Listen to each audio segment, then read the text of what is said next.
বলছেন ওলা নুজিকান্নাকুম, আমি অবশ্যই তোমাদেরকে আযাব আস্বাদন করাই, ছোট ছোট আযাব বড় আযাব দেওয়ার আগে, যাতে করে লাআল্লাহুম ইয়ারজিউন, মানুষ আল্লাহর পথে ফিরে আসে। কিন্তু এই ভূমিকম্প মনে হচ্ছে মানুষের বিনোদনের অবস্থা হয়ে গেছে, মানে এমন একটা অবস্থা তৈরি হয়েছে যেন বিনোদন। যে মানুষ এই যে ভূমিকম্প থেকে একমাত্র বাঁচার উপায় কিন্তু আল্লাহর কাছে আমাদের বেশি বেশি তওবা করা, আল্লাহর কাছে অনুনয় বিনয় করা, কান্নাকাটি করা। হাদিসের মধ্যে আসছে সূর্যগ্রহণ লাগলে রসুল সাথে সাথে নামাজে দাঁড়াই যেতেন, চন্দ্রগ্রহণ লাগলে রসুল সাথে সাথে নামাজে দাঁড়াই যেতেন। আর এই তো মনে হয় কেমন চলে আসলো। আর আমাদের বর্তমান জেনারেশনে এমন একটা অবস্থা তৈরি হয়েছে, আর সে সাথে নাস্তিকরা তো আছেই।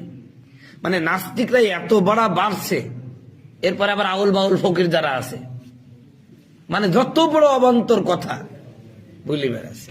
আজ এক ফকিরকে ধরিছে, আবুল সরকার না, ও কি বলছে জানেন? আল্লাহর কথার নাকি ওই হচ্ছে কি, ওই যে ওদের ভাষায়, মানে পাশার যে ভাষাটা একটা আছে, ও গোয়া মাথা নাই। নাউজুবিল্লাহ। একটা সুস্থ মানুষ এরকম ভাষা ইউজ করতে পারে বলেন তো? ইসলামী ভার্সিটিতে আপনারা দেখেছেন 2 দিন ধরে গান বাজতেছে, ইসলামী ভার্সিটিতে 2 দিন ধরে সমানে ড্যান্স করে যাচ্ছে, গান করে যাচ্ছে। নাম হলো ইসলামী বিশ্ববিদ্যালয়, অথচ ওখানে কনসার্ট হচ্ছে, মানে ইসলামী বিশ্ববিদ্যালয় প্রতিষ্ঠা দিবস উপলক্ষে সাংস্কৃতিক অনুষ্ঠানের নামে নারী পুরুষ, মানে এমন অশ্লীলতা বলার কথা না।